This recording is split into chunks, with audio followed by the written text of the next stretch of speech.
Hi guys, welcome back to another video. आज की video में कक्षा 11वीं अकाउंट्स का सबसे आसान चैप्टर डेप्रिसिएशन अगले कुछ मिनटों में समाप्त करने जा रहे हैं। अगर आपको इस चैप्टर के नोट्स चाहिए तो मिल जाएंगे, टेंशन रखो। कहाँ मिलेंगे? डिस्क्रिप्शन में उनका लिंक है। पर उससे पहले चलो खत्म करते हैं आपके सबसे बड़े डर को और आपको बताते हैं कि मैंने इस चैप्टर को आसान चैप्टर क्यों बोला है। आज मैं आपको एक एक्स्ट्रा छोटी सी इत्तू सी ट्रिक देने जा रहा हूँ। एक ऐसी ट्रिक जो मैंने पर्सनली इस्तेमाल करी थी जब मैं अपनी कक्षा 11वीं के अंदर था।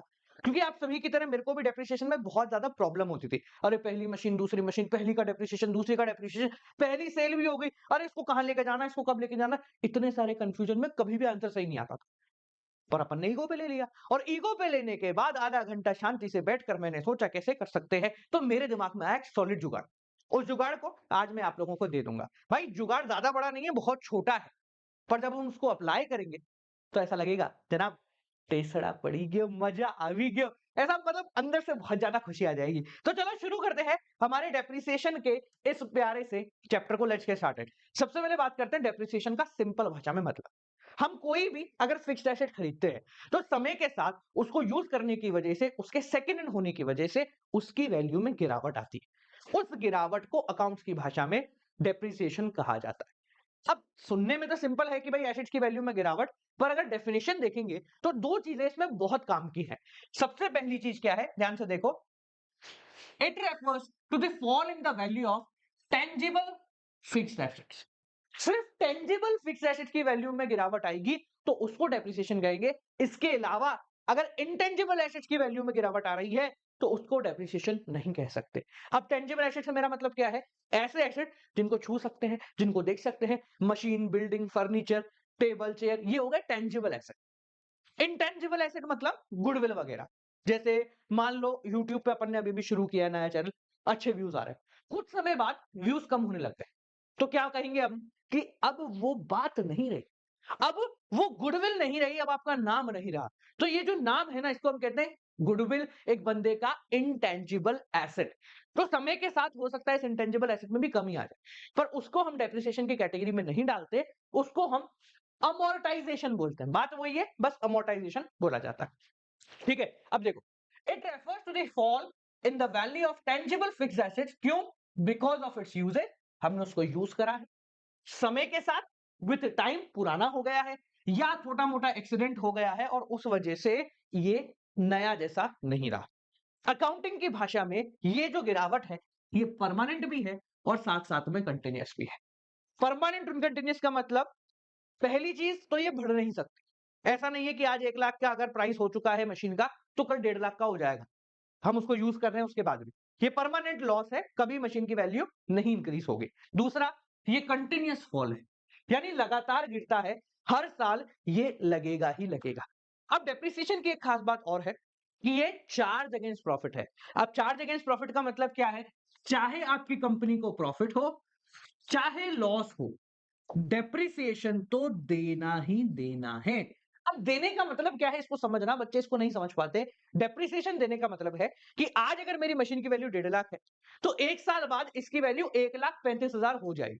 10% अगर हम डेप्रिसिएशन मानते हैं तो देने का मतलब क्या है, हमें मानना ही पड़ेगा कि हमारी मशीन की वैल्यू कम है।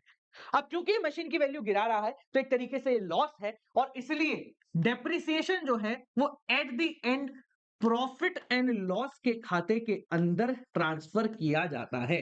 ये एक फाइनल अकाउंट है जो हम नेक्स्ट चैप्टर के अंदर पढ़ रहे होंगे, trading P and L balance sheet. तो उसमें जो पी एंड एल है, प्रॉफिट एंड लॉस, उसके अंदर इसको भेज दिया जाता है। समझ में आ गया? क्लियर हो गया? आगे बढ़े। अब डेप्रिसिएशन के न्यूमेरिकल पार्ट पे आने से पहले कुछ ऐसी बेसिक थ्योरी है जो आपके back of the mind clear होनी चाहिए। क्योंकि क्या है, डेप्रिसिएशन हम शुरू तो कर लेते, फटाक से क्वेश्चन भी कर लेंगे, बट हमें छोटी छोटी चीजों में दिक्कत होती है, और अगर हमारा कॉन्सेप्ट क्लियर नहीं है तो हम फंस जाएंगे। सबसे पहली चीज, it is charge on historical cost of asset. ये एसेट की हिस्टोरिकल कॉस्ट पे चार्ज किया जाता है। हिस्टोरिकल कॉस्ट मतलब, फॉर एग्जांपल मानो मैं दिल्ली गया, मुझे एक 2 लाख रुपए की मशीन पसंद आई, मैंने वो खरीद ली, मैं वापस आ गया अपने शहर अजमेर। अब अजमेर में आके मैंने वो मशीन दिल्ली से ऑर्डर करके मंगवा ली।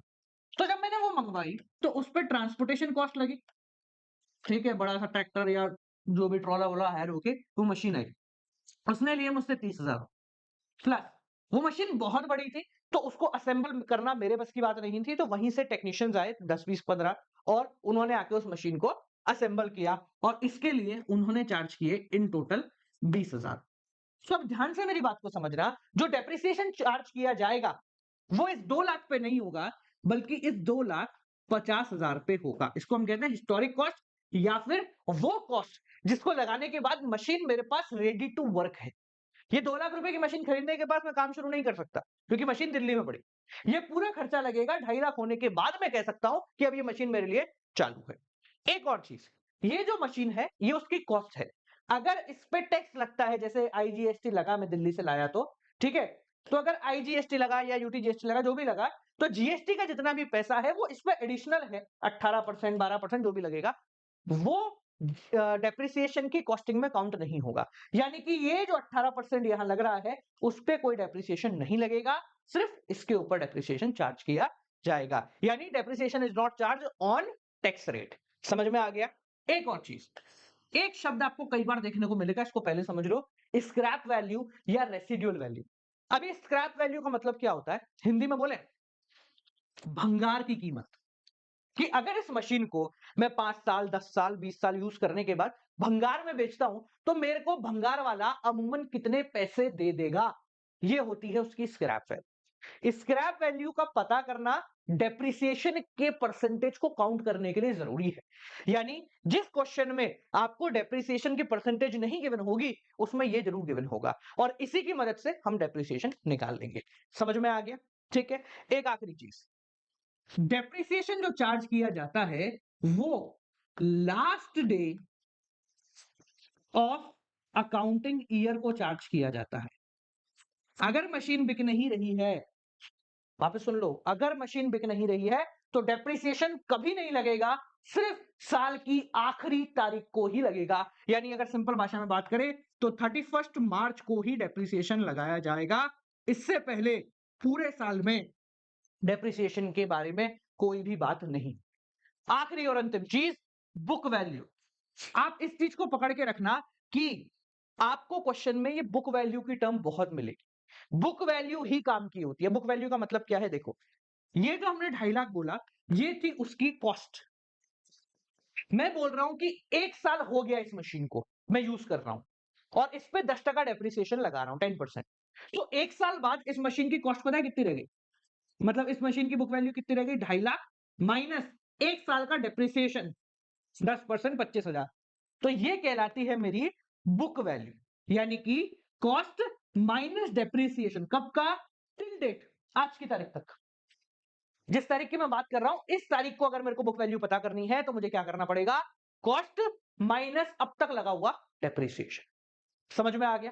क्लियर हो गया? सब कुछ आसान है। अब बात करते हैं जनाब, ये डेप्रिसिएशन लगाते कैसे हैं, चार्ज कैसे कराया जाता है, कैसे अकाउंट्स में, किताबों में दिखाया जाता है।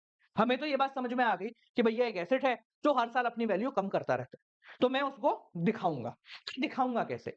यहां दिखाने के 2 अलग अलग तरीके होते हैं। कितने तरीके? 2 अलग अलग तरीके। तरीका नंबर 1 है कि आप कोई और खाता ना बनाए, सिर्फ और सिर्फ मशीन के खाते में ही उसकी वैल्यू दिखा दें। यानी कि फॉर एग्जांपल मान लेते हैं, क्या पकड़े, क्या पकड़े, नहीं ये भी भारी हो जाएगा, चलो ये लो, ठीक है, ये है एप्पल की 6 सीरीज, ठीक है, इसको हमने लिया था करीब 40,000 रुपए। तो पहला तरीका क्या बोलता है कि आपने एप्पल की 6 सीरीज का एक बढ़िया सा खाता बनाया, अकाउंट बनाया, यहां लिखा एप्पल वॉच, ठीक है, इसको आपने लिखा कि भैया हमने इसको खरीदा टू बैंक, अरे चल जा रहे भाई मेरे, रुक, नहीं चलेगा, मारूं तेरे को पकड़ के, चलो चल जाएगा। देखो एग्जाम्पल के तौर पे मान लेते हैं हमारी एप्पल वॉच का खाता है, एप्पल वॉच, सारे एसेट्स का खाता इसी प्रकार से बनेगा, भी अकाउंट बनाना सिखाएंगे। जब हमने इसको खरीदा हमने लिखा बैंक। तो पहला तरीका क्या कहता है कि आपने यहां लिख दिया 40,000 रुपए। अब जब आप इसके ऊपर डेप्रिसिएशन लगाओगे तो आप उसको एप्पल वॉच के खाते में ही दिखाओगे।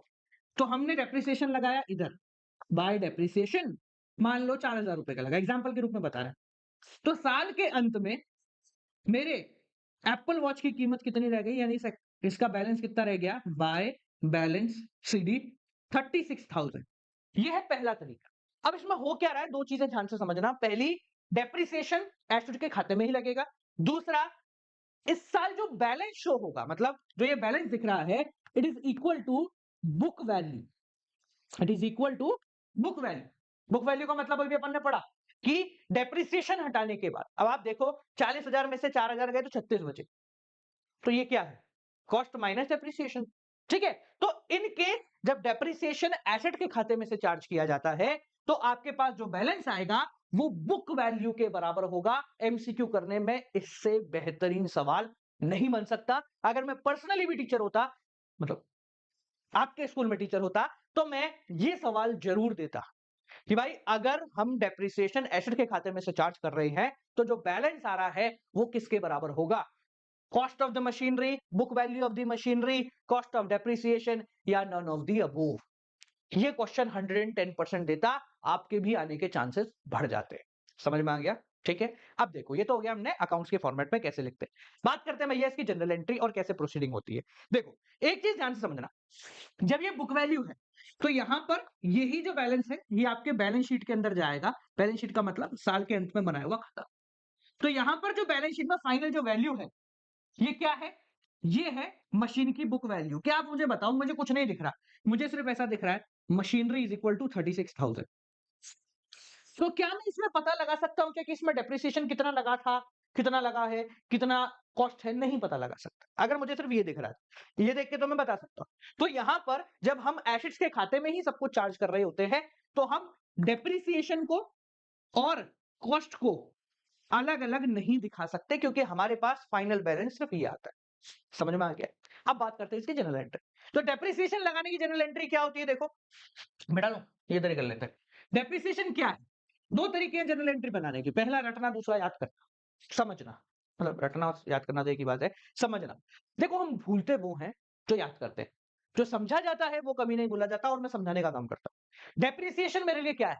लॉस है या प्रॉफिट है? बताओ सर। डेप्रिसिएशन लग रहा है एसेट के ऊपर तो वैल्यू कम हो रही है, और वैल्यू कम हो रही है तो आपके लिए तो नुकसान ही है ना, आपके एसेट्स की वैल्यू गिरती जा रही है। तो डेप्रिसिएशन आपके लिए क्या हो गया? लॉस।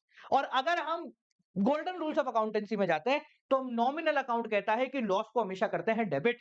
तो यहां पर डेप्रिसिएशन चार्ज करने का जो जनरल एंट्री होती है वो होगी डेप्रिसिएशन अकाउंट डेबिट टू, कहां से चार्ज कर रहे हैं उसको? मशीन में से, तो टू मशीनरी अकाउंट। ठीक है, अब आप पूछो सर मशीनरी को क्रेडिट क्यों किया? इसका भी लॉजिकल आंसर है। एसेट्स का खाता अगर अपन सोचे तो एसेट्स के खाते में अगर एसेट की वैल्यू बढ़ती है तो डेबिट किया जाता है, कम होती है तो क्रेडिट किया जाता है। यहां पर आपकी मशीन की वैल्यू डेप्रिसिएशन लगने की वजह से कम हो रही है तो हम उसको क्या कर रहे हैं? क्रेडिट कर रहे हैं। ठीक है, चलो अब जो डेप्रिसिएशन है हमने स्टार्टिंग में भी बताया, आपको कहां पर लेके जाना है साल के अंत में? यहां पर, क्योंकि वो प्रॉफिट एंड लॉस का काम है। डेप्रिसिएशन की जो बैलेंस है उसको हम आगे बढ़ा के कुछ खासा कर नहीं लेते। हमें पता होना चाहिए इस साल कितना डेप्रिसिएशन लगा, अगले साल कितना डेप्रिसिएशन लगा। तो इसी वजह से हम लोग इसको पीएनडल के अंदर भेज देते हैं, भाई इस साल का लॉस इस साल निपटो। तो यहां पर क्या कर रहे हैं? इस डेप्रिसिएशन को पीएनडल में भेज रहे हैं। ये डेप्रिसिएशन डेबिट है, पीएनडल में भेजने के लिए इसको क्या करना पड़ेगा?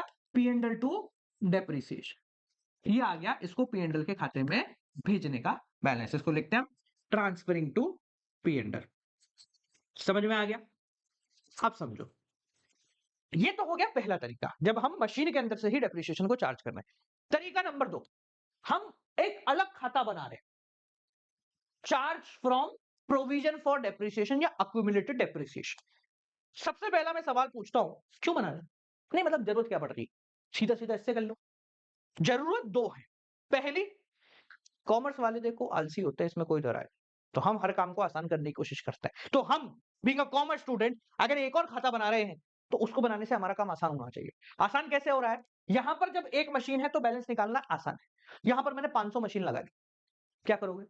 500 मशीनों का बैलेंस, फिर 500 मशीनों का डेप्रिसिएशन, फिर उन 500 मशीनों का बैलेंस, फिर अगले साल वापस से इनका ओपनिंग बैलेंस 500 का, फिर 500 का डेप्रिसिएशन। तो ये क्या है, थोड़ा सा क्लटर्ड हो जाएगा। क्लटर सिंपल भाषा में बोले तो मुश्किल हो जाएगा। तो यहां पर उस काम को आसान करने के लिए, और देखो एक वजह और है, मान लो ये 40,000 में से 4,000 गए 36,000, अच्छा लग रहा है 36,000। थोड़े समय बाद डेप्रिसिएशन हो गया 3,425 रुपए 23 पैसे। अब अच्छा लगेगा आपका मशीन का खाता कुछ ऐसे 23 पैसे 25 पैसे दिख रहा है? कैलकुलेशन करना कितना अजीब सा हो जाएगा। तो इसलिए भी हम लोग क्या करते हैं, डेप्रिसिएशन को अलग खाते में चलने देते हैं, मशीनरी को अलग खाते में चलने देते हैं। क्योंकि देखो हमें कोई काम नहीं है डेप्रिसिएशन से, हमें सिर्फ उसका लॉस दिखाना है। तो हम क्या बोलते हैं, देखो मशीन को तो वैसे ही रहने दो जैसी वो है, छेड़ो मत उसको, ठीक है। एक दूसरे कमरे में डेप्रिसिएशन लिखते रहो।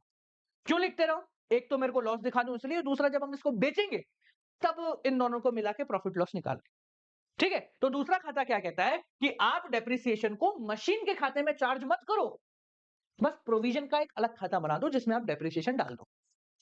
एप्पल वॉच का एग्जांपल लेते हैं, ये हमने ली एप्पल वॉच, ठीक है। ये हो गया हमने इसका provision for depreciation, provision for depreciation. Same वही प्रोसीडिंग है, कोई फर्क नहीं है। जब आपने एप्पल वॉच खरीदी तो आपने लिखा टू बैंक 40,000 रुपए। अब जब इसके डेप्रिसिएशन की बात आएगी तो डेप्रिसिएशन यहां ना लग के सिर्फ यहां लग जाएगा, बाय डेप्रिसिएशन 4,000। समझ में आ गया? अब इससे हुआ क्या, साल के अंत में जब आप बैलेंस निकाल रहे हो तो देखो आपकी एप्पल वॉच अभी भी आपके नजर में कितने की है, बाय बैलेंस सीडी 40,000। यानी कि ये अगले 10 साल भी 40,000 की ही दिखेगी जब तक मैं इसको बेचता नहीं हूं, ठीक है। कहां पर, अकाउंट में। इससे अकाउंट बनाना आसान भी हो गया और ज्यादा कैलकुलेशन भी नहीं है। और जो डेप्रिसिएशन है ये अब बैलेंस अपना शो करने लग जाएगा। ये 4,000, ये लिखा 4,000, यहां लिख दो अब भी 4,000 टू बैलेंस सीडी। अब क्या हो रहा है, क्योंकि ये बैलेंस है तो अगले साल हम इसको वापस से लेकर आएंगे, बाय बैलेंस सीडी बीडी 4,000। इस साल का डेप्रिसिएशन लगाना तो वापस से यहां डेप्रिसिएशन लगा के बैलेंस को कर देंगे 8,000। यानी कि काम वही हो रहा है, बस फर्क ये है कि पहले एक ही खाते में आ रहा था, अब अलग अलग खाते में आ रहा है। इससे बैलेंस शीट पे क्या फर्क पड़ेगा, फाइनल में, फाइनल में ये फर्क पड़ेगा जब हमें इसको एट द एंड लिखना है साल के अंत में, तो हम इसको ऐसे लिखेंगे कि भाई मशीन की कीमत है 40,000 रुपए और इस पे प्रोविजन फॉर डेप्रिसिएशन जो चार्ज हो रहा है वो है 4,000 रुपए, जिससे इसकी कीमत निकल कर आई 36। यहां पर भी वो 36 ही है, यहां पर भी वो 36 है। बस इससे फायदा क्या है कि मैं अपनी बैलेंस शीट में भी बता सकता हूं देखकर कि भाई 40,000 की तो मशीन थी और 4,000 का डेप्रिसिएशन। जबकि अगर पहला तरीका इस्तेमाल कर रहे हैं तो हमें पता ही नहीं चलेगा कि मशीन कितने की थी और डेप्रिसिएशन कितने का था, directly by looking in balance sheet. समझ में आ गया, क्लियर है। जनरल एंट्री देखें नाउ, अगर हम जनरल एंट्री की बात करें तो बिल्कुल सेम ही जनरल एंट्री होगी। फर्क क्या है, डेप्रिसिएशन चार्ज करने की एंट्री क्या होती है बेटा, देखो डेप्रिसिएशन टू, मशीनरी की जगह अब डेप्रिसिएशन यहां से कट रहा है तो हम यहां लगाएंगे प्रोविजन फॉर डेप्रिसिएशन। बस फर्क बस ये, यहां पर मशीन से कट रहा था, यहां पर प्रोविजन फॉर डेप्रिसिएशन से कट रहा है। अगर बात करें इसको आगे प्रॉफिट एंड लॉस में भेजने की तो पी एंड एल के अंदर ट्रांसफर करने की जो सेम एंट्री है उसके अंदर कोई चेंज नहीं होगा। देखो कहां गया,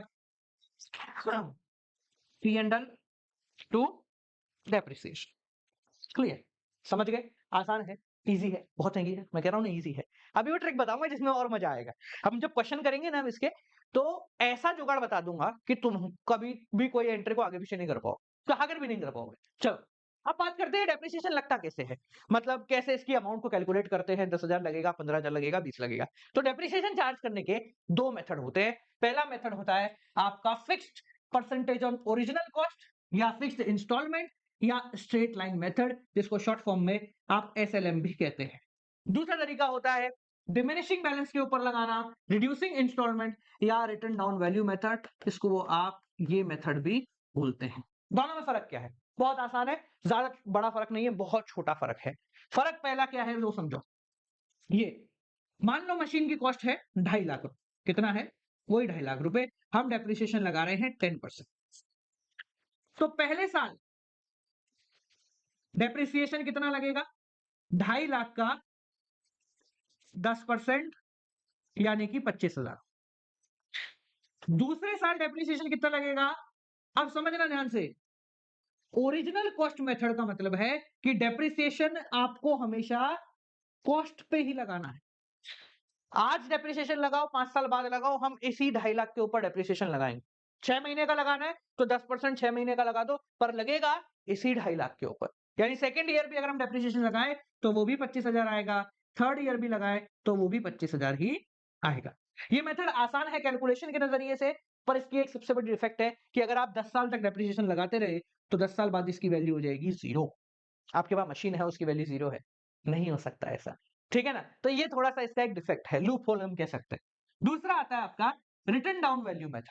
अगर आप इस मेथड का इस्तेमाल करते हैं तो डेप्रिसिएशन मान लो 10% है, वही 2.5 लाख की मशीन है, तो पहले साल डेप्रिसिएशन जो लगेगा वो लगेगा 2.5 लाख का 10%, यानी कि 25,000, बिल्कुल सेम। फर्क है दूसरे साल से। सेकेंड ईयर पे जो डेप्रिसिएशन लग रहा है, अब वो 2.5 लाख में नहीं लगेगा, वो होगा डिमिनिशिंग बैलेंस पे। यानी कि आज की तारीख में उस मशीन की वैल्यू कितनी है, यानी कि उस मशीन की बुक वैल्यू पे। यहां पर डेप्रिसिएशन बुक वैल्यू पे लगता है। बुक वैल्यू मतलब कॉस्ट माइनस डेप्रिसिएशन। तो 2.5 लाख में से 25,000 गए, तो आज 1 साल बाद उस मशीन की कीमत रह गई ये, तो इस पे लगाओ 10%, 22,500। तीसरे साल की बात करें तो थर्ड ईयर मशीन की वैल्यू कितनी रह गई, पिछले साल ये थी, पिछले साल ये डेप्रिसिएशन लगा, तो कॉस्ट में से डेप्रिसिएशन हट गया, तो 2,02,500 रुपए की मशीन की कीमत रह गई। इसका आप 10% लगा दो, डेप्रिसिएशन हो गया 20,250। समझ गए क्या है फर्क दोनों में? बस यही है कि भाई इसके अंदर बुक वैल्यू पे डेप्रिसिएशन लगता है, जबकि इसके अंदर कॉस्ट पे डेप्रिसिएशन लगता है। दोनों तरीके आसान हैं, दोनों तरीकों में कोई भी फर्क नहीं है। ये मत सोचना यार ये तरीका मुश्किल है, मेरे नजरिए में ये तरीका इससे भी ज्यादा आसान है, क्योंकि आपको बहुत आसानी से वैल्यू मिलती रहेगी। जो मैं तरीका अभी आपको समझाने जा रहा हूं ना, जिस तरीके से क्वेश्चन करने हैं, उससे आपको इन दोनों तरीकों में फर्क पता करना भी मुश्किल हो जाएगा। बोले यार ये तो एक ही बात है, कैसे भी कर लो, दोनों ही आसान है। ठीक है, चलो तो भाई अब देखते हैं कि क्या है, कैसे है और किस तरीके से हम लोग जो है कैलकुलेशन करते हैं। पहले बात करते हैं स्ट्रेट लाइन मेथड कि इसके अंदर कैसे क्वेश्चन आते हैं। एक सबसे पहले सिंपल क्वेश्चन की बात करते हैं। अगर आपको डेप्रिसिएशन की परसेंटेज नहीं गिवन, जैसे हमने बात की थी कि भाई मेरे को स्क्रैप वैल्यू पता है, तो कैसे हम डेप्रिसिएशन काउंट कर रहे होंगे। तो लेट अस अज्यूम हमारी मशीन है 2.5 लाख की, कोई 2.5 लाख के पीछे पड़ गए हम तो, ठीक है, 2.5 लाख की अभी मशीन है। अब इस मशीन को अगर 10 साल बाद, आफ्टर 10 इयर्स, मैं स्क्रैप में बेचता हूं, तो मुझे मिलेंगे 50,000। कितने? 50,000। और ये मशीन मात्र 10 साल चलेगी मेरे लिए, यानी कि इसकी लाइफ कितनी हो गई? 10 ईयर्स। अब आप बताओ इस पर डेप्रिसिएशन कैसे लगेगा? तो देखो बहुत आसान है, बहुत ईजी है। एग्जाम्पल के रूप में मैं एक फोन लेता हूं, चलो यही लेते हैं, अब क्या करूं, मेरे पास फोन उधर पड़ा हुआ है। ये मान लो मेरी घड़ी है वही 40,000 वाली। इस घड़ी को मैंने 2 साल इस्तेमाल करा, और 2 साल इस्तेमाल करने के बाद अगर मैं अब बाजार में जाता हूं तो मुझे इसके 30,000 मिलते हैं। मैंने खरीदी कितने थी? 40 की, 2 साल इस्तेमाल करी, और अब मुझे उसके मिल रहे हैं 30,000। यानी कि 2 साल के अंदर क्या मैं कह सकता हूं मैंने 10,000 रुपए तक की वैल्यू इसकी गिरा दी। 2 साल के अंदर मैंने इसको यूज करा तो इसकी वैल्यू में 10,000 रुपए की गिरावट आ गई। तो क्या मैं ये कह सकता हूं कि हर साल इसको इस्तेमाल करने पे मुझे 5,000 रुपए का लॉस हो रहा है इसकी कॉस्ट में? सिंपल। भाई 2 साल बाद अगर 10,000 रुपए कम मिल रहे हैं, यानी कि हर साल 5,000 रुपए कम मिलेंगे। अगर आपको ये चीजें पता हो, कॉस्ट, स्क्रैप वैल्यू और लाइफ, तो आप डेप्रिसिएशन निकाल सकते हैं। इसके अंदर देखो, मशीन 2.5 लाख की खरीदी, 10 साल बाद 50,000 की बिक जाएगी, तो इसका डेप्रिसिएशन कैसे निकलेगा? देखो, एनुअल डेप्रिसिएशन फॉर्मूला होता है cost minus scrap value upon number of years की एक्सपेक्टेड लाइफ। ठीक है, समझ में आ गया? देखो, तुम्हारी कॉस्ट थी इसकी 2.5 लाख, 10 साल बाद 50,000 में बिक जाएगी, 10 साल ये चलेगी, तो 2 लाख डिवाइडेड बाय 10, यानी हर साल 20,000 रुपए का इस पे लगेगा डेप्रिसिएशन। अगर हम स्ट्रेट लाइन मेथड इस्तेमाल कर रहे हैं तो नाउ परसेंटेज कैलकुलेट करें। परसेंटेज कैलकुलेट करना भी बहुत आसान है। परसेंटेज ऑफ डेप्रिसिएशन फॉर्मूला होता है annual depreciation upon cost into 100। ये होता है इसका डेप्रिसिएशन का फॉर्मूला। इस तरीके के हिसाब से हर साल 20,000 रुपए लग रहे हैं और 2.5 लाख रुपए की कॉस्ट है, इंटू 100 कर दो, आपका उत्तर भागते हुए आ जाएगा। समझ में आ गया? क्लियर हो गया? आसान है, इजी है, सिंपल है। ठीक है, बट ऐसा क्वेश्चन आपके 1 नंबर 2 नंबर से ज्यादा नहीं है। क्वेश्चन आता है हमारे बड़ा मतलब ऐसा क्वेश्चन आता है ऐसा। अब भाई ये तो आपका वही सेम क्वेश्चन है जो अभी अपन ने करा है, इसका एक होमवर्क मान लो, ठीक है ना, ये आप कर लेना, सेम वही क्वेश्चन है। ऐसा क्वेश्चन आता है इनटू। इसके अंदर क्या है, आपको मशीन खरीदनी है, मशीन का खाता भी बनाना है और डेप्रिसिएशन भी लगाना है, ये सब कुछ आपको करना है। अब अगर इस प्रकार का आपके क्वेश्चन आता है तो सबसे पहला काम जो आपको करना है वो है डरना नहीं। समय आ चुका है मेरी उस ट्रिक का। पहले अपन क्वेश्चन पढ़ते हैं सादा तरीके से, फिर आपको एक तरीका बताओ। राम परचेज मशीनरी है 1 लाख रुपए और 1 अक्टूबर 2020। एक और मशीनरी खरीद ली 60,000 रुपए की प्लस आईजीएसटी 12%। पेड किया चेक से 1 अप्रैल 2022 को। डेप्रिसिएशन लगता है 10% स्ट्रेट लाइन मेथड पे। आपको बनाना है 3 साल का खाता। अब बड़ा सिंपल बेसिक क्वेश्चन है, पर हम यहीं से पहले क्वेश्चन से ही शुरुआत कर रहे हैं एक बेहतर तरीका इस्तेमाल करने की। ठीक है, अब देखो 2 तरीके के क्वेश्चन यहां पूछे गए। जब प्रोविजन फॉर डेप्रिसिएशन नहीं लगेगा तब क्या होगा, जब प्रोविजन फॉर डेप्रिसिएशन लगेगा तब क्या होगा। मतलब बड़ा साफ है, जब डेप्रिसिएशन का डिडक्शन मशीनरी में से ही होगा, यानी कि कहा गया ये, कहा गया रे ए भाई, ये एक तरीका, ये दूसरा तरीका ये कि भाई यहां तो बैलेंस छोड़ दो, यहां अलग से डेप्रिसिएशन लगा दो। तो हम पहला तरीका करते हैं जिससे आप समझ जाएंगे कि हम क्या यूज कर रहे हैं अपने जुगाड़ में। तो आपको करना क्या है, ध्यान से सुनना।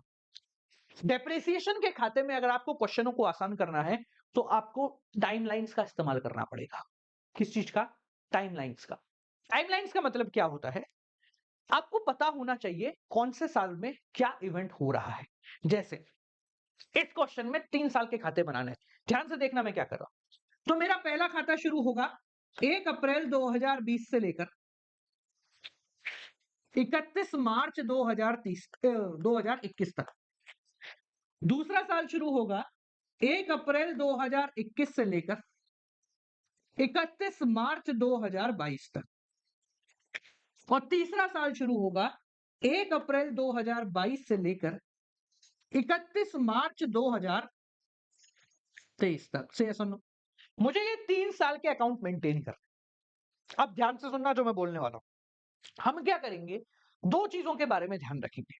पहला, ये जो आखिरी दिन होता है, इस आखिरी दिन 2 काम होते हैं। आखिरी दिन का मतलब आपकी दुकान बंद हो रही है, आपने शटर डाउन किया, तो शटर जब आप डाउन करोगे तब आपको 2 काम करने हैं। काम नंबर 1 डेप्रिसिएशन लगाना है। काम नंबर 2 इसके बाद बैलेंस बताना है। हर साल की आखिरी तारीख को हमें ये क्यों ये हो या ये हो, 2 काम करने हैं, डेप्रिसिएशन लगाना है और बैलेंस बताना है। ये मैंडेटरी है, ठीक है, ये लिखना नहीं होता है। ये पहला क्वेश्चन मैं आपको कर रहा हूं इसलिए मैं लिख रहा हूं, ठीक है। और साल की शुरुआत में हमें बैलेंस से ओपनिंग करनी है, ठीक है। जो इस साल का बैलेंस है वो यहां आ जाएगा, बेसिक चीज। अब देखो, जो ये मैंने लाइनें बनाई है ना, ये कितनी काम की है समझना। पहले साल 1 अप्रैल 2020 से 31 मार्च 2021 तक क्या हो रहा है, यहां पर इन बिटवीन 1 अक्टूबर को परचेज हुई है एक मशीन। मैंने टिक कर लिया कि जब मैं ये पूरा साल करूंगा तो बीच में 1 अक्टूबर को एक मशीन खरीदनी है, याद रखना। दूसरा, अगला जो इवेंट है वो है 1 अप्रैल 2022 का, यानी कि यहां का। इस साल कुछ भी नहीं है, यहां पर 1 अप्रैल को ही एक और मशीन आपको परचेज करनी है, मशीन नंबर 2, ये मशीन नंबर 1। डेप्रिसिएशन चार्ज किया जा रहा है 10%। खत्म। ये है वो जुगाड़ जिसको अगर आपने प्रॉपरली समझ लिया, आप कोई भी क्वेश्चन में नहीं फंसोगे। इससे होगा क्या पता है, जब हम क्वेश्चन करेंगे ना, तो हम अब इस क्वेश्चन को नहीं देख रहे, हम अपने इवेंट्स को देखें। बताऊं कैसे, चलो देखो। मैं मशीन का खाता बनाता हूं, ये आपका है प्रॉपर बड़ा सा मशीन का खाता। इसमें प्रोविजन नहीं बताऊंगा, वो सेम ही है, बस अलग से लग जाएगा। तो इसके बाद हम वो करेंगे रिटर्न डाउन वैल्यू मेथड। देखो, जो तारीखों का कॉन्सेप्ट है वो बहुत जरूरी होता है अगर आप डेप्रिसिएशन ढंग से करना चाहते हो तो। Date particular amount, date particular amount, you should be clear about it. ठीक है, ये हमने बनाया मशीन का खाता। डेप्रिसिएशन यही लगा रहे हैं, आप एक अलग से डेप्रिसिएशन का खाता भी बनाएंगे, ठीक है ना। इसका क्या होगा वो मैं समझा दूंगा अभी आपको, ठीक है, बाद में करा देंगे, इसको इकट्ठा नहीं करा रहा। ठीक है, देखो शुरुआत करें, लेट्स गेट स्टार्टेड। तो हमारी शुरुआत हुई 1 अप्रैल 2020 से, ठीक है। साल पहला था तो यहाँ पर बैलेंस निकालने की कोई जरूरत नहीं है, कंफ्यूज ना हो इसलिए मैं यहाँ लिख देता हूँ ऐसा। पहले साल में तो ऑब्वियस सी बात है बैलेंस निकालने की जरूरत नहीं होगी अब, ठीक है। तो पहले साल में हम यहाँ से चल रहे हैं, हम पहुंच गए 1 अक्टूबर 2020। क्या करना है, पहली मशीन को परचेज करना है। तो हम यहाँ आए, हमने लिखा 1 अक्टूबर 2020 पहली मशीन परचेज हुई। यहां लिखा टू बैंक, बहुत क्लियर लिखना है बेटा, मशीन नंबर 1। जब जब इस मशीन से रिलेटेड कुछ भी होगा, चाहे डेप्रिसिएशन हो, चाहे बैलेंस हो, चाहे परचेज हो, इसके आगे नंबर लगेगा, याद रखना। ये छोटी छोटी कलाएं हैं, ये डेप्रिसिएशन को बिल्कुल सटीक बना देगी। ये कोई रटा रटाया ज्ञान नहीं है, ये किसी किताब में नहीं मिलेगा। ये सिर्फ वही बता सकता है जिसने खुद उस प्रॉब्लम को फेस किया है। मैंने किया रगड़ के, तो मैं बता रहा हूं। ये लिखना शुरू कर दो, आदत बनाना शुरू कर दो, ठीक है। कितने की खरीदी मशीन, 1 लाख रुपए की। यहां तक कोई दिक्कत को परेशानी, आ जाओ वापस। तो 1 अक्टूबर को हमने परचेज कर ली, हमने एंट्री कर ली। अब इस पूरे साल क्या कोई और एंट्री है, कोई एंट्री नहीं। तो आ जाते हैं साल की आखिरी तारीख पे। ये है आखिरी तारीख। क्या करना है, पहले लगाना है डेप्रिसिएशन, फिर निकालना है बैलेंस, फिक्स। तो पहले लगाओ डेप्रिसिएशन, आखिरी तारीख 31 मार्च 2021 को बाय डेप्रिसिएशन पहली मशीन के ऊपर कितना लगेगा, 1 लाख का 10%। कितने समय के लिए, अक्टूबर में खरीदी है तो लगेगा 6 महीने के लिए, ठीक है। ये हो गया 5,000। 1 लाख का 10% 6 महीने के लिए। जिनको नहीं आता वो इधर देखो, किधर दिखाऊं, इधर दिखा दूं। 1 लाख इंटू 10% 6 महीने के लिए। तो 10% 10/100, 6 महीना 6/12, 1 2 1 2 1 2, ये हो गया 5,000 रुपए, ठीक है। देखो समझ गए, डेप्रिसिएशन हो गया। अब क्या करना है, बैलेंस निकालना, फिक्स है ये। दुकान बंद कर रहे हैं, डेप्रिसिएशन लगाओ, बैलेंस निकालो, दुकान बंद करके घर चले जाओ, बैलेंस निकालो। कौन सी तारीख को, कंफ्यूजन ही नहीं बचा अब तो अपने पास, 2021 बाय बैलेंस। अब ये बैलेंस में एक ही मशीन है, दो तो है नहीं, तो बैलेंस पूरा का पूरा पहली मशीन का होगा। ये हमने बैलेंस निकाला, देखो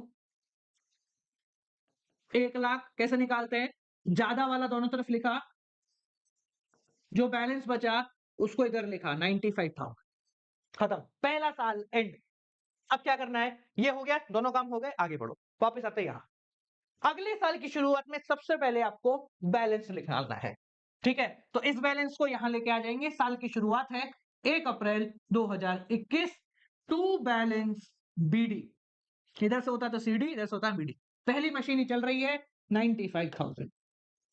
यहां तक क्लियर, बैलेंस निकाला, आगे बढ़ो। इस साल में कोई ट्रांजेक्शन है, कुछ नहीं है, मैं तो क्वेश्चन पढ़ ही नहीं रहा, मैंने तो पहले लिख लिया, कोई ट्रांजेक्शन है नहीं है। क्या करना है, साल की आखिरी तारीख पे आ जाता है। साल की आखिरी तारीख में पहले लगाओ डेप्रिसिएशन, फिर निकालो बैलेंस। पहले लगाओ डेप्रिसिएशन, साल की आखिरी तारीख 2022, बाय डेप्रिसिएशन पहली मशीन। कौन सा मेथड इस्तेमाल कर रहे हैं हम, स्ट्रेट लाइन मेथड। तो जो डेप्रिसिएशन लगेगा वो 1 लाख पे लगेगा। अब लोग बोलते सर अगर मैं वैल्यू, वो वाला क्या कहते हैं, रिटर्न डाउन वैल्यू मेथड होता तो मैं कंफ्यूज होता। कंफ्यूज क्यों हो रहा है, हमने तो बता दिया ये 95 है। तो अगर स्ट्रेट लाइन मेथड है तो इस वाले पे लग रहा है, अगर रिटर्न डाउन वैल्यू मेथड होगा तो इस पे लगाएगा हमेशा, कोई दिक्कत नहीं है। मैंने कहा था ना आसान हो जाएगा। अगर स्ट्रेट लाइन मेथड है तो खरीद पे लगा दे, रिटर्न डाउन वैल्यू मेथड है तो जितना बैलेंस आ रहा था ना उस बैलेंस पे लगा, कभी गलत नहीं होगा। देख इस पे नहीं, 1 लाख पे ही लगेगा, 10% पूरे साल का लगेगा 10,000 रुपए, ठीक है। साल खत्म हो गया, थोड़ा पहले खत्म करते हैं क्योंकि 1 साल और बनाना है अपने को। लो, ये लो, 1 मशीन हो या 10 मशीन हो, मेरा तरीका सही रहेगा। हर बारी कॉन्फिडेंटली बोल रहा हूं, हिंदी में विश्वासु तरीके से बोल रहा हूं, ठीक है। चलो बैलेंस निकालें, बाय बैलेंस सीडी, पहली मशीन ही चल रही है, 95 में से 10 गए 85,000। ये मशीन की क्या है, बुक वैल्यू ही आएगी, क्योंकि हम मशीन के खाते में ही सब कुछ कर रहे हैं, ठीक है। चलो साल खत्म हो गया, ताली बजाइए, यहां हो गए नया साल, ये रहा 1 अप्रैल।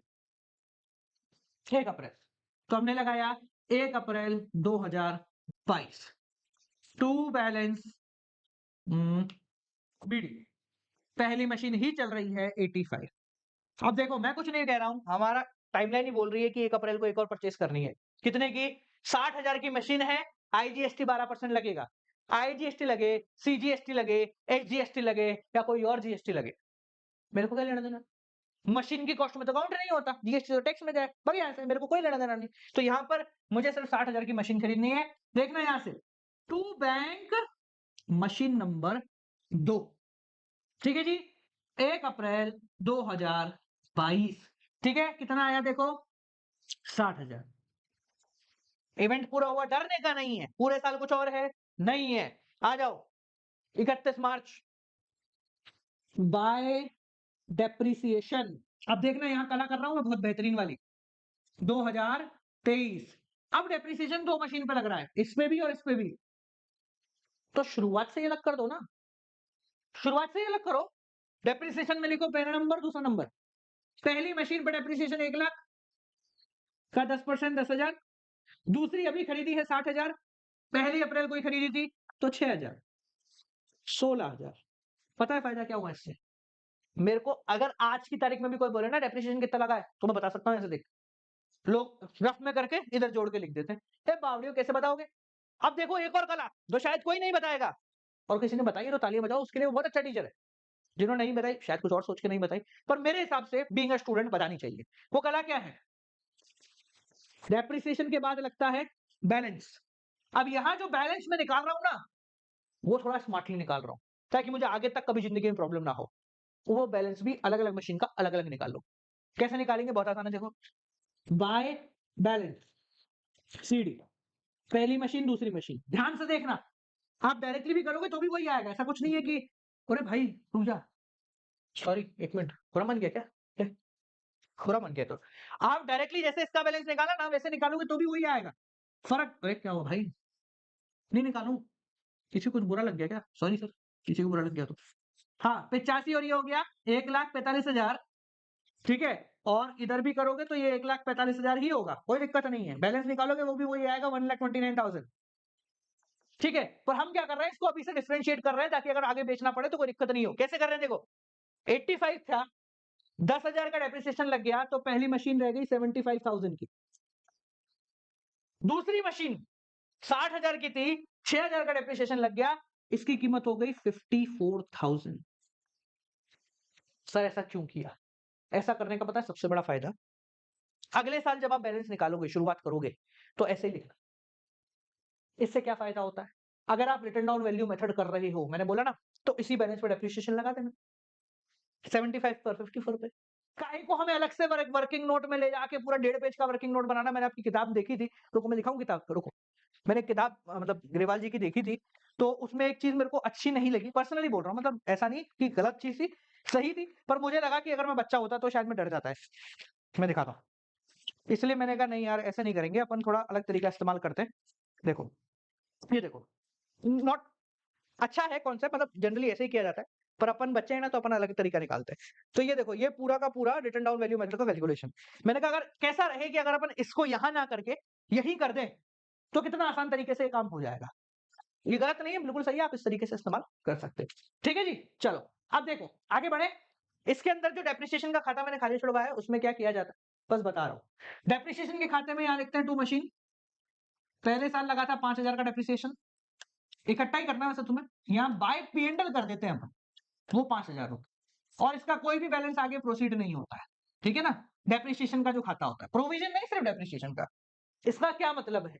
इसका मतलब यह है कि साल के अंत में आप 5,000 रुपए पीएनडल में डाल रहे हो। ये जो हमने एंट्री करी ना, ये वाली, कहां गई ये वाली, पीएनडल टू डेप्रिसिएशन, ये है वो मतलब, ठीक है ना, कि डेप्रिसिएशन का बैलेंस जो है वो आप पीएनडल में डाल रहे हो, बस ये इतना ही होता है, हर साल यही होगा। 2 मशीन, फिर 10,000, फिर 10,000 को आप पीएनडल में डालोगे, फिर 2 मशीन, पहली दूसरी, 10,000 और 6,000, 16,000, फिर पीएनडल में डालोगे, सेम हो। समझ गए?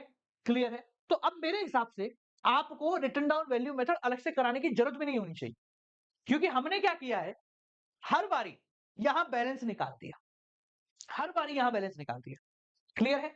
आसान है, इजी हो गया ना। अब आपको कुछ नहीं सोचना है, आपको बस बोले सर इस पे निकालना पड़ेगा मुझे रिटर्न डाउन। एक क्वेश्चन करते हैं रिटर्न डाउन का, फिर अपन बेचना शुरू करेंगे मशीनों को, फोकट पे डराते हैं। चलिए, रिटर्न डाउन वैल्यू मेथड एक ऐसा मेथड जहां पर जो डेप्रिसिएशन लग रहा है वो बचे कुचे बैलेंस पे लग रहा है, यानी कि एट दी बुक वैल्यू।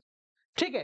अब अगर आप डेप्रिसिएशन को एसेट के खाते में चार्ज कर रहे हो तो बहुत अच्छी बात है, आपको कभी कंफ्यूजन नहीं होगा। पर अगर अलग से प्रोविजन बना रहे हो तो आपको साइड में लिखना पड़ेगा। ठीक है, तो हम क्या करते हैं, क्वेश्चन उठाते हैं और इस पे डेप्रिसिएशन लगाते हैं। ये आपके सामने क्वेश्चन। एक मशीन है जिसको आपने खरीदा है 1 अप्रैल 2021 को 2.5 लाख में। उसी साल 1 अक्टूबर 2021 को आपने एक और मशीन खरीदी 1.5 लाख में। दोनों की स्क्रैप वैल्यू आपको गिवन है। डेप्रिसिएशन 10% लगाना है अंडर रिड्यूसिंग बैलेंस मेथड। बस खत्म। 2 साल के आपको खाते बनाने। ठीक है, करें। देखो, सबसे पहली चीज जो आपको देख के थोड़ा अजीब लगेगा वो ये है, ये estimated scrap value. Straight line method में स्क्रैप वैल्यू की मदद से हम लोग डेप्रिसिएशन निकाल लेते हैं, जो हमने फॉर्मूला पढ़ा उसमें। वो रिटन डाउन वैल्यू मेथड का फॉर्मूला नहीं था। दूसरी चीज, अगर आपको डेप्रिसिएशन का परसेंटेज पता है तो काय को स्क्रैप वैल्यू तुम दिमाग लगा रहे हो, हटा। नहीं मतलब मेरे को कुछ स्क्रैप वैल्यू की मदद से क्या पता लगता है, डेप्रिसिएशन का परसेंटेज। वो इसने पहले ही दे दिया, तो फिर काय को दिमाग लगा। ठीक है, चलो तो करते हैं अपना 2 साल का खाता।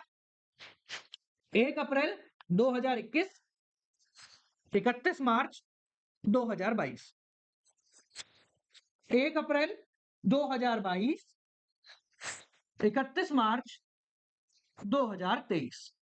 ये 2 साल हमें बनाने। पहले साल में 2.5 लाख की मशीन खरीदी गई है, यहां 1 अप्रैल को परचेज की गई है मशीन नंबर 1।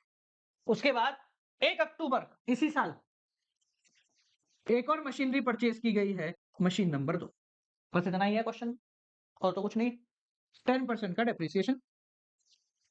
इन दोनों साल क्या करना है, पहले लगाना है डेप्रिसिएशन, फिर निकालना है बैलेंस साल की आखिरी तारीख को। पहला साल छोड़ देते हैं, यहां पर बैलेंस कंटिन्यू करना है, वही हमारा पुराना तरीका। इस तरीके को इस्तेमाल करो, कभी दिक्कत नहीं होगी। बेचने जाओगे तो भी नहीं होगी। चलो सलाह करें, लो।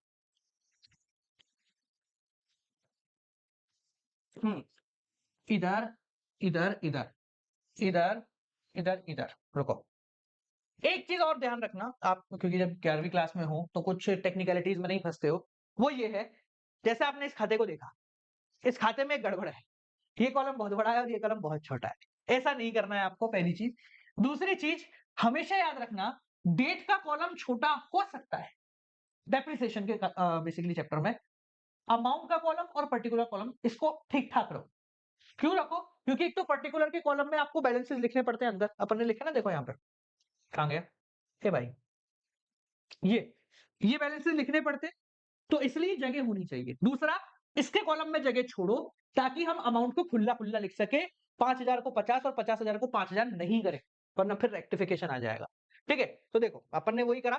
डेट का कॉलम वैसे तो और छोटा बना लूंगा तो भी चल जाएगा, पर चलो ठीक है, अपने पास ये ले, ये लो। डेट का कॉलम ने बनाया छोटा, पर्टिकुलर और ये अमाउंट का कॉलम अपन ने बना दिया बड़ा। इधर ये लाइन हट, हाँ नहीं तो ये लो, ये पर्टिकुलर, ये अमाउंट, ये डेट, पर्टिकुलर, अमाउंट। अप्रोक्सीमेटली अब थोड़ा बेहतर दिख रहा है आपने। ठीक है, ये आया डेट, ये आया पर्टिकुलर, ये आया अमाउंट, इधर भी डेट, पर्टिकुलर, अमाउंट। ठीक है ना, ये बना मशीन का काम। शुरुआत करें। देखो, सबसे पहले 1 अप्रैल 2021 शुरू करते हैं। पहले ही अप्रैल को पहली मशीन परचेज कर ली है 2.5 लाख की, तो हमने यहां लिखा 1 अप्रैल 2021 by bank machine number 1, by bank account 2.5 lakh. ठीक है ना, बड़ा बड़ा लिख दिया। इसी साल अगला ट्रांजैक्शन यही है 1 अक्टूबर को, तो हमने लिखा by bank machine number 2, 1 October 2021। कितने की मशीन खरीदी है, 1.5 लाख की खरीदी ना बेटा। 1.5 लाख की, ठीक, 1.5 लाख। यहां तक क्लियर हो गया। क्या करना है, कुछ है नहीं, पूरे साल में ले देके दोनों ट्रांजैक्शन हो गए। साल के अंत पे आ जाओ, पहले लगाना है डेप्रिसिएशन, फिर करना है बैलेंस। पहले लगाते हैं डेप्रिसिएशन। 31 मार्च 2021 पहले लगाया bye depreciation. Now look what am I doing, दो अलग अलग मशीन है, तो पहले का डेप्रिसिएशन अलग, दूसरे का डेप्रिसिएशन अलग। 10% डेप्रिसिएशन लगाना ना, ठीक है। तो 2.5 लाख का 10% पूरे साल का लगेगा 25,000 रुपए। दूसरी मशीन अक्टूबर में खरीदी गई है, तो अक्टूबर से लेकर से मार्च तक का लगेगा, यानी 6 महीने का। तो 1.5 लाख का 6 महीने का हो गया 7,500। कैलकुलेट कर लेना। ठीक है, देखो बैलेंस कितना आया, 32,500। क्लियर, डेप्रिसिएशन लग गया। अब लगाते हैं इसका balance. 31 March 2021 by balance CD. Now वही काम मैं करूंगा जो पहले किया था। 2.5 लाख में से 25,000 गए तो इसके बचे 2,25,000। 1.5 लाख में से 7,500 गए, बचे 1,42,500। ये आना चाहिए इसका बैलेंस। आप टोटली नॉर्मली बैलेंस भी कैलकुलेट करोगे ना तो भी वो यही आएगा, डरने की जरूरत नहीं है, ठीक है ना। तो भी वो यही आएगा। ये कितना हो गया, 4 लाख। 4 लाख में से 32,500 गए तो कितने आने चाहिए, 3,67,500। ये आना चाहिए, ठीक है। दोनों को कैलकुलेट कर लो, यही आएगा, हमेशा यही आएगा, ठीक है। बस हमने क्या करा, एक थोड़ा सा जुगाड़ करा और उस जुगाड़ के चलते हमने इन दोनों को अलग लिख लिया। अब अलग लिखने का फायदा, नया साल शुरू हुआ, टू बैलेंस बीडी, पहली मशीन दूसरी मशीन। पहली मशीन 2,25,000 की, दूसरी मशीन 1,42,500 की, ठीक है। और इनका बैलेंस था 3,67,500, ठीक है। पूरे साल में कोई ट्रांजेक्शन नहीं है, साल का अंत बैलेंस निकालना है, तो हम यहाँ पर डेप्रिसिएशन निकाल रहे हैं। देखो कितना आसान हो गया डेप्रिसिएशन निकालना। क्योंकि रिटन डाउन वैल्यू मेथड है, हम कॉस्ट पे नहीं बैलेंस पे डेप्रिसिएशन निकालते हैं। तो भाई ये पूरे साल इस्तेमाल में आई है, तो 2,25,000 का हो गया 22,500, 1,42,500 का हो गया 14250, टोटल डेप्रिसिएशन हो गया 50763। खत्म। कितना आसान हो गया, इजी है कि नहीं है। कैसे इजी हुआ, हमने ये यहां ऐसे कर रखा है। अब जब इसका बैलेंस निकाल रहे हैं तो भी यही कर लेते हैं, बाय बैलेंस सीडी, पहली मशीन और दूसरी मशीन। पहली मशीन 2,25,000 का बैलेंस था, 22,500 का डेप्रिसिएशन लगा, 2,02,500। इसमें 1,42,500 था, इसमें से 14250 माइनस हुआ तो कितना बचा, देखो ये बच गया 250, ये बच गया तुम्हारा 8 और ये बच गया तुम्हारा 1,28,500, 250। ये आपका आ गया बैलेंस, वही टोटल कर लो, काम खत्म। इससे फायदा क्या होगा, जब भी आपको मशीन बेचनी है ना तो उसकी एक्चुअल कीमत निकालने में दिक्कत नहीं होगी, वो यही दिख रही है। आप समझ में आ गया, क्लियर हो गया। आप चाहे रिटर्न डाउन वैल्यू मेथड करो, चाहे आप करो स्ट्रेट लाइन मेथड, दोनों सेम पड़ेंगे आप। बस दोनों में फर्क क्या हुआ, एक में कॉस्ट पे डेप्रिसिएशन लग रहा है, एक में जो बैलेंस बच रहा है बुक वैल्यू उस पर डेप्रिसिएशन लग रहा है। याद रखें, हम जब मशीन के खाते के अंदर ही डेप्रिसिएशन लगा रहे हैं तब ये केस है, जब अलग से लगा रहे हैं तो हमें अलग से माइनस करके दिखाना पड़ेगा, ठीक है जी। चलिए अब अपन बात करते हैं मशीन को बेचना। देखो एक चीज क्लियर है, हम है ना किसी भी एसेट को, मतलब एक कंपनी किसी भी एसेट को तब तक रखती है जब तक वो उसको फायदा दे रहा है, तब तक नहीं रखती जब तक वो चल रहा है। अपना घर तोड़ना है कि भाई मशीन चलाओ, ठोक पीट के चला लो टीवी को। कंपनी तब तक ही उसको रखेगी जब तक वो उसको फायदा दे रहा है, यानी कि मेजरली केसेस में ये होता है कि उसकी जीरो वैल्यू होने से पहले, even though straight line method है, जीरो वैल्यू होने से पहले हम उस मशीन को बेच देते हैं। हम उस मशीन को क्या करते हैं, बेच देते हैं। अब देखो जब भी आप मशीन बेच रहे हो तो उसमें प्रॉफिट भी हो सकता है, लॉस भी हो सकता है। आप बोलोगे सर एक बात बताओ, 40,000 में है तो 45,000 में थोड़ा ना बिकेगी, 35 में बिकेगी, 30 में बिकेगी, 32 में बिकेगी। तो प्रॉफिट कैसे हुआ, प्रॉफिट होने का मतलब है कि मेरी किताबों में इसकी कीमत 2 साल बाद रह गई थी 30,000, 40,000 का कॉस्ट और मैंने इस पे 10,000 रुपए का डेप्रिसिएशन लगा, तो मेरी किताबों में इसकी आज की तारीख में बुक वैल्यू है 30,000। कोई आ गया मुझसे 31 में ले गया तो भी मेरे लिए फायदा है ना। एक्चुअल में फायदा है या नहीं उसकी बात नहीं करे, पर किताब तो बोलेगी भाई तेने तो डेप्रिसिएशन 30 का लगा दी, मतलब वैल्यू 30 की रह गई थी, और तूने जब इसको बेचा तो ये 31 में बिक गया, तो यानी कि हमारी किताबों के हिसाब से तो 1,000 का फायदा हो गया। तो व्हेन वी से फायदा, हमारा मतलब नहीं है कि कॉस्ट से ज्यादा बिका, फायदे का मतलब है कि सेल जो हुई है वो आज की बुक वैल्यू से ज्यादा है। आज की तारीख, बुक वैल्यू मतलब कॉस्ट माइनस डेप्रिसिएशन। अब सुनना मेरी बात, ये बहुत जरूरी है, यहीं से तुम्हारा पूरा खेल पलटेगा। अगर मैंने मशीन को 1 अक्टूबर को बेचा है तो मुझे उस मशीन की कीमत 1 अक्टूबर तक निकालनी पड़ेगी। क्या बोला मैंने, उस मशीन की कीमत 1 अक्टूबर तक निकालनी पड़ेगी। सर 1 अक्टूबर तक कैसे, जैसे इस वाले क्वेश्चन में पकड़ते हैं। ये मान लो ये क्वेश्चन था, मैं मशीन को 1 अक्टूबर को बेच रहा हूं, इस मशीन को, इसको मिटा दो ना यहां से। लॉजिक समझना, लॉजिक क्लियर हो गया, कोई दिक्कत की, चलो ये तो नहीं मिटेगा। ठीक है, लॉजिक क्लियर हो गया तो तुम्हें कोई भी दिक्कत नहीं आएगी कि अब 31 मार्च 2023 से पहले, यानी कि यहां पर अगर मैं इसको मशीनरी को बेच देता हूं, तो जिस मशीन को मैं बेच रहा हूं उसकी मुझे करंट वैल्यू पता होनी चाहिए। करंट वैल्यू का मतलब है कि मुझे उस 1 अक्टूबर की तारीख पे उस मशीन पे डेप्रिसिएशन निकालना पड़ेगा। बस ये एक छोटा सा चेंज है, याद रखना। क्या? कि जिस मशीन को जब बेच रहे हैं मुझे उस दिन की तारीख पता होनी चाहिए।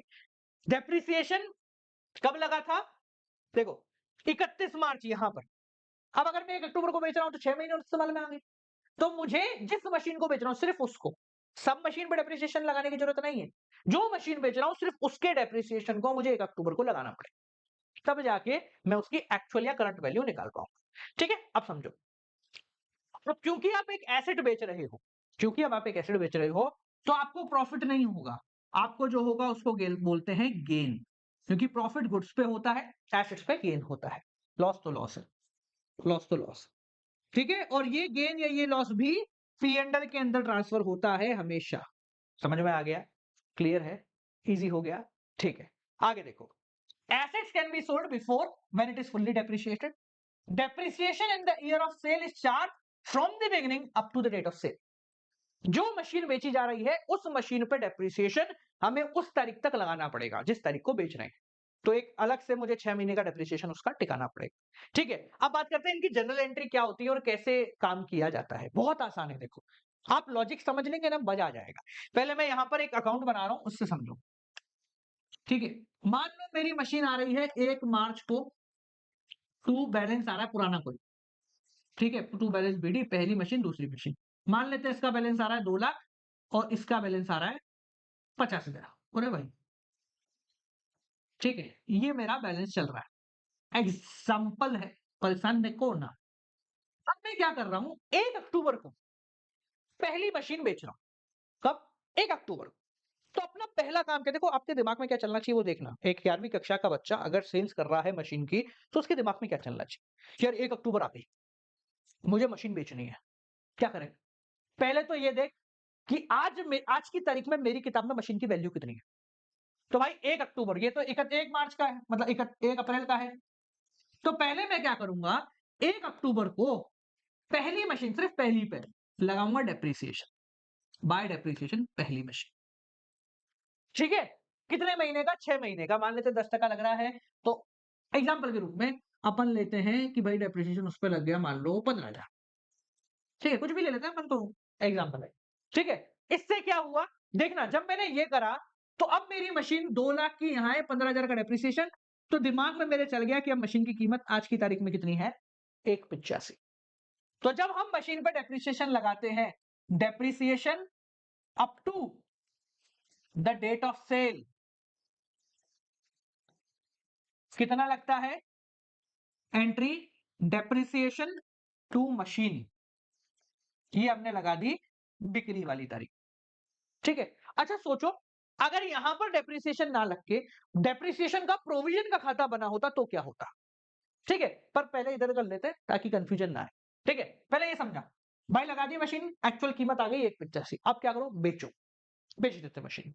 तो मशीनरी बेची तो सेल, सेल करने की एंट्री तो आपको पता है, मशीनरी गई तो टू मशीन और पैसा आया तो बैंक। ठीक है, तो यहां पर हम यहां लिख देंगे बाय बैंक, पहली मशीन हमने बेच दी। अब पहली मशीन कहीं नहीं आई, मान लेते हैं वो मशीन हमने बेची 1,80,000। कितने में बेची? 1,80। तराजू देखा है आपने? बराबर होना चाहिए तो ही सही रहेगा, टेढ़ा मेढ़ा होगा नहीं चलेगा। उसी प्रकार से सोचो, ये मशीन 2 लाख की यहां पड़ी है, 1,80 में बेच दी, 15,000 का डेप्रिसिएशन। तो यहां पर मशीन की कीमत कितनी है? 195। यहां कितनी है? 2 लाख। तो ऑटोमेटिकली 5,000 का लॉस हो गया। तो तराजू को बराबर करने के लिए मैं यहां लिख दूंगा बाय लॉस ऑन सेल। ठीक है, ब्रैकेट में इधर डाल दो P&L, कितना? 5,000। ये होगी मशीनरी बेचने का सब कुछ।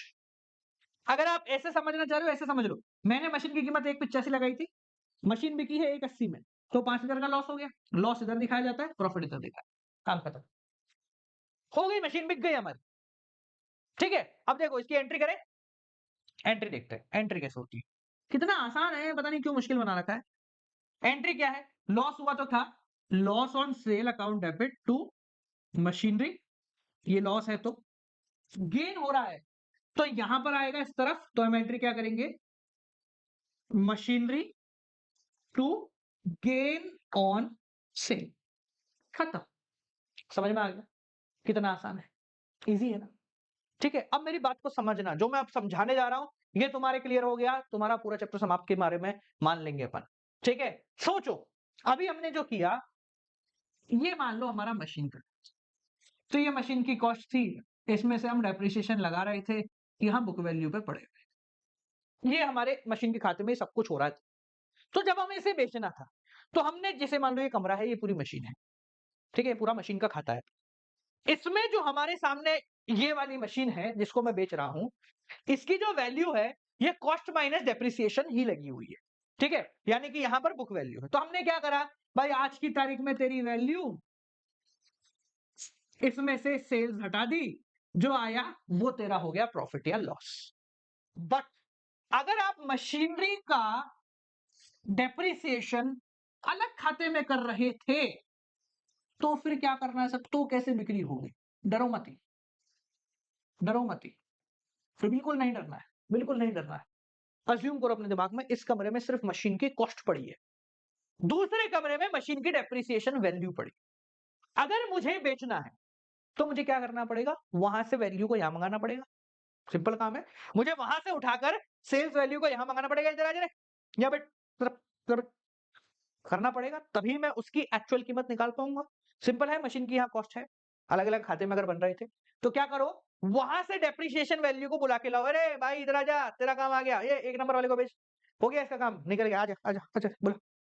ये करना पड़ेगा, ऑब्वियस सी बात है, बिक तो यहाँ रही है ना, जहां बिक रही है, ये लाइन रुकना, जहां मशीन बिक रही है सबको वहां लेकर आओ, तब जाके आपका आंसर आएगा। इस पर्टिकुलर केस में जो अपन ने किया, कॉस्ट भी यही थी, डेप्रिसिएशन भी यही था, तो बस हमने बेच दिया।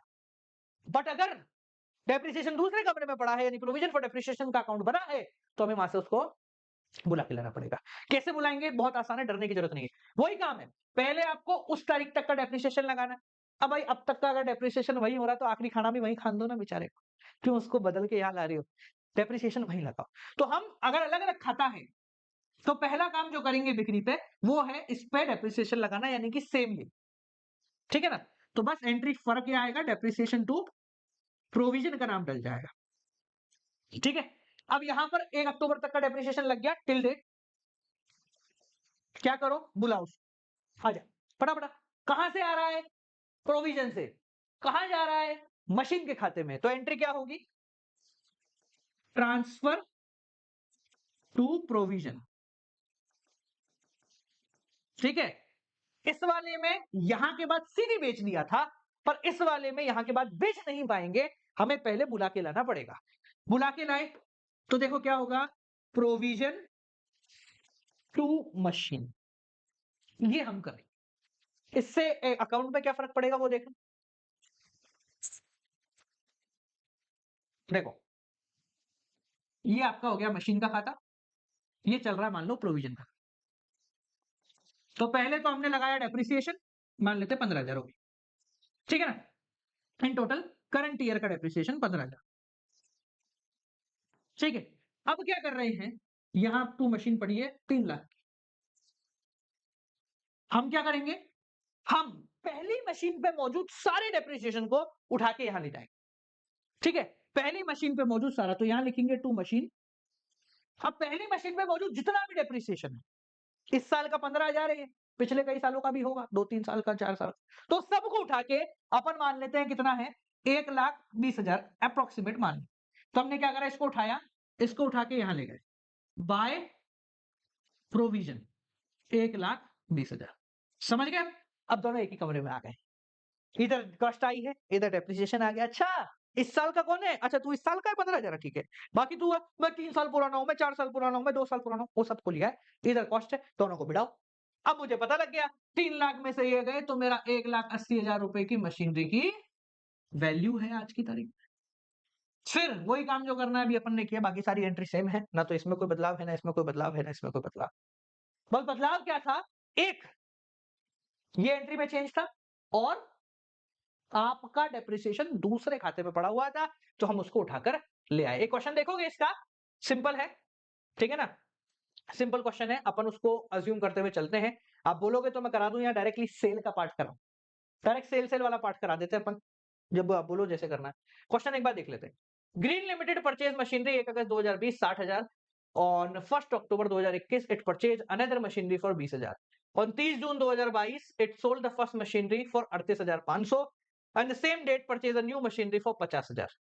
नहीं मतलब डरा दिया, चलो करते हैं, डरने की जरूरत नहीं है। हाँ, आपको क्या बनाना है, 3 साल के अकाउंट बनाने हैं, ठीक है? कितने साल के बनाने हैं? 3 इयर्स। 1 अगस्त 2000, तो 1 अप्रैल 2020, इसके बाद बस वो रह गया अपना डिस्पोजल। वो बहुत आसान है, डरने की जरूरत कुछ भी नहीं है। देखो ये सारे खाते हैं ना इजी है, थोड़ा सा मैं टाइम लूंगा अब आपका, ठीक है? क्यों लेंगे? क्योंकि अब मैं मेरे को दिख गया कि ये क्वेश्चन देख के तेरे को कहीं ना कहीं सर ये वाला नहीं होगा, होगा। चल 31 मार्च 2021, 1 अप्रैल 2021 से 31 मार्च 2022, 1 अप्रैल 2022 से 31 मार्च 2023, ये अपना बेसिक साल है, इसके अंदर अपने को सारे काम करने हैं। हाँ भाई, पहली मशीन खरीदी गई 1 अगस्त को, 1 अगस्त परचेज 1। 1 अक्टूबर 2021 मतलब यहां एक और मशीनरी खरीदी गई, 1 अक्टूबर परचेज 2, ठीक सर। 30 जून 2022 यहां 30 जून सेल करी गई, कौन सी वाली? पहली मशीन। और क्या है, उसी तारीख को एक और मशीन खरीदी गई, मैं यही लिख देता हूं, 30 जून परचेज 3 नंबर, ठीक है? बस हो गया मेरा क्वेश्चन, डरने की जरूरत नहीं, सबको एक ही खाते में बनाने है ना। फिर डिस्पोजेबल वाले में बता देंगे कि सब अलग अलग खाते में होते तो क्या करते हैं। ये लो साहब, थोड़ा छोटा छोटा बनाएंगे ताकि 3 साल है ना, तो अपने को दिक्कत ना पड़े। और ना क्या होगा, फिर नीचे जगह कम पड़ेगी, फिर तुम बोलोगे सर जगह कम पड़ गई, क्या करें? देखो, date particular amount, date particular amount. अब क्या भूख लग रही है ठीक है, चलो थोड़ा बढ़िया पढ़ाओ, फिर खाएंगे खाना, फिर पड़ेगा टेचड़ा। चलो, green limited purchase machinery 1 August 2020 for 60,000 रुपए, शुरुआत कर रहे हैं यहां से। वो बेसिक चीजें लिख दो, ये लो, ये आया डेप्रिसिएशन, ये आया बैलेंस, ठीक है? ये दो चीजें, ये आ गया तुम्हारा। कभी कभी ना साल के शुरू में तुम्हें बैलेंस दे देते हैं, तो वो डरने की जरूरत नहीं है, बस ये बैलेंस को मतलब ये मान लो पुराना कोई चल रहा हो, ठीक है? देख, एक मशीन खरीदी है 1 अगस्त 2020 को 60,000 की, तो यहां लिखा 1 अगस्त 2020 बाय बैंक पहली मशीन 60,000, ठीक है? पूरे साल कोई ट्रांजेक्शन नहीं है, साल अंत करो, डेप्रिसिएशन लगाओ, बैलेंस निकालो। यहां लगाया बाय डेप्रिसिएशन पहली मशीन पे 31 मार्च। अगस्त खरीदी है तो अगस्त सितंबर अक्टूबर नवंबर दिसंबर जनवरी फरवरी मार्च, एक और करते हैं, अगस्त सितंबर अक्टूबर नवंबर दिसंबर जनवरी फरवरी मार्च, 8 महीने का डेप्रिसिएशन लगेगा, ठीक है? कितना लग रहा है? 10%, 20%, क्या बात है, 20%।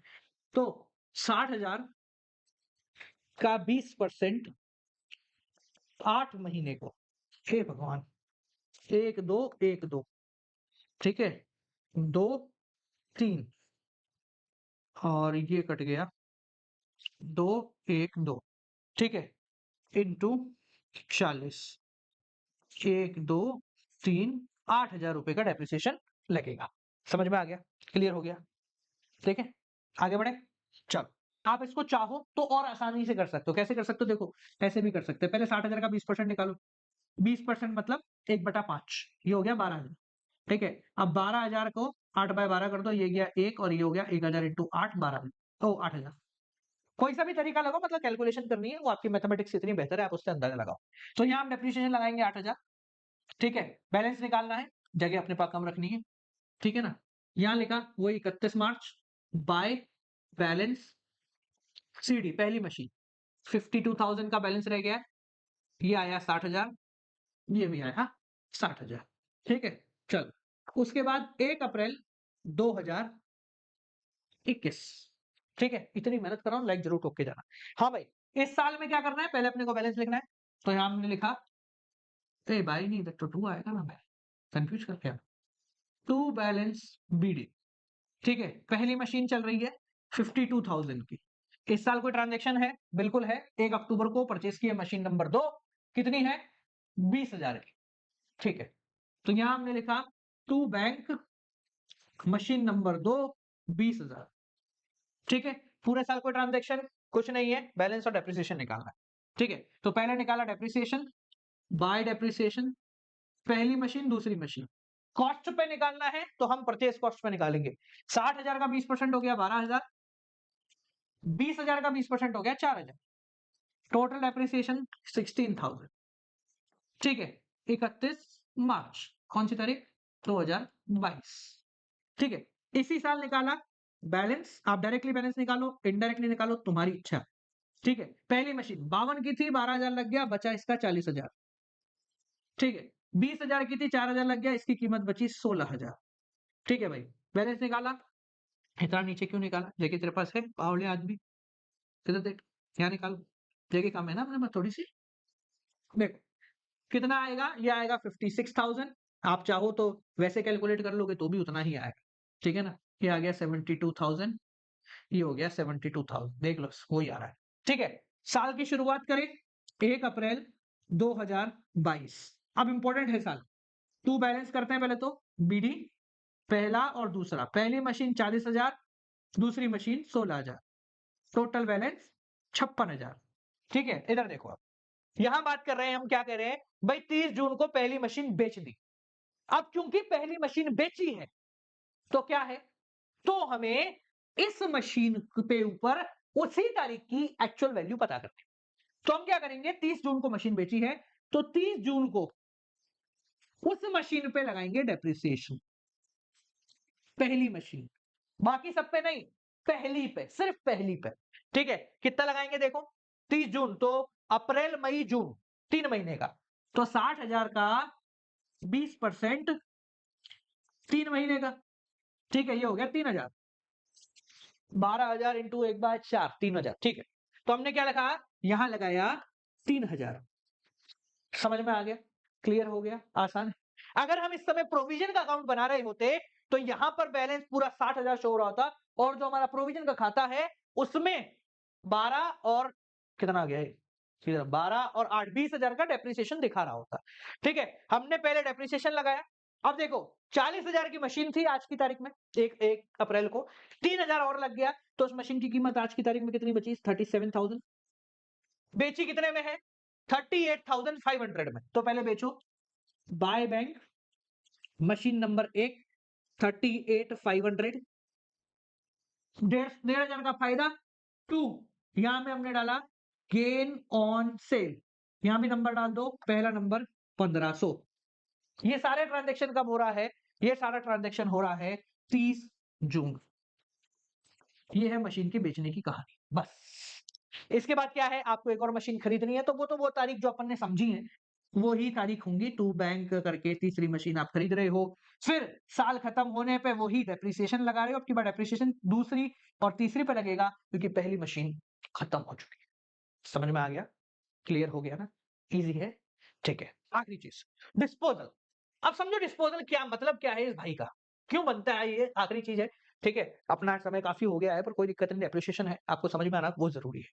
देखो समझो, अभी जो अपन ने कार्यक्रम किया इसके अंदर दो चीजें थी, पहला, मशीन का खाता ओवरलोड हो चुका है, एक तो डेप्रिसिएशन से, और एक और एंट्री आ गई इससे। अगर हम डेप्रिसिएशन को अलग खाते में भी कर देते, यानी कि हम मशीन अलग और प्रोविजन फॉर अलग कर देते हैं, तो क्या हो रहा है, मशीन की कॉस्ट यहां, डेप्रिसिएशन यहां, अलग अलग चल रहे थे। पर जिस दिन बेचने की बात आई उस दिन क्या हुआ, ये उठा के यहां लिया है, तो यहां कॉस्ट भी आ रहा है, सेल भी आ रहा है, प्रॉफिट भी आ रहा है, लॉस भी आ रहा है और डेप्रिसिएशन भी आ रहा है। तो अलग अलग करने के बावजूद जिस तारीख को मशीन बेची जा रही है उस तारीख को मशीन का खाता वापस ओवरलोड हो रहा है ना भाई। अगर दोनों अलग अलग भी चल रही हैं तो ये अलग चल रहा है कॉस्ट कॉस्ट, ये अलग चल रहा है डेप्रिसिएशन डेप्रिसिएशन, कोई दिक्कत नहीं। पर जिस तारीख को हमने बेचा उस तारीख को मशीन का खाता फिर भर गया, मतलब हम उसको हल्का रख रहे थे, ये फिर भारी हो गया। तो सारे कॉमर्स वालों ने दिमाग लगाया, बोले यार ये थोड़ा मुश्किल है। क्यों? बोले एक मशीन बेच रहे थे, तो यहाँ पर एक एंट्री हो गई सेल की, एक और 2 डेप्रिसिएशन लग गई, ये बीच में, ये साल के अंत में, ये बैंक भी लग गया, या गेन भी लग गया, ये सब है ना 3-4 हो गए। पर अगर 30 मशीन में एक साथ बेच दूँ तो, मतलब ये तो इतना बड़ा बन जाएगा।